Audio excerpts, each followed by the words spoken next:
In this video, I will show you how to apply for PSW Visa UK, which is post-study work visa, and it's called graduate visa in UK. So if you don't know how to apply, you just need to go to the Google and you need to search for Government UK website. Just enter this keyword in the Google search Government UK and open the first result. And right here on this website, you need to scroll down until you will see visas and immigrations.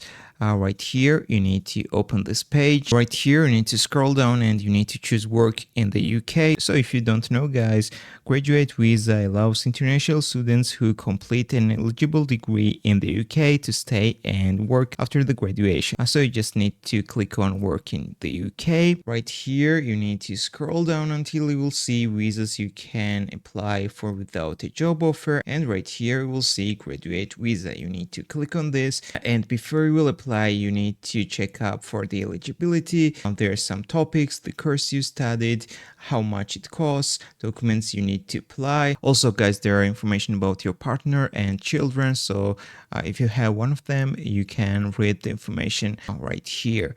After you will finally decide to apply for the visa, you can click on apply button, then scroll down and you will see start now button right here. Click on this. So from here, you can fill all of the details and you can apply for the graduate visa. If this video was helpful for you, don't forget to click the like buttons and don't forget to subscribe.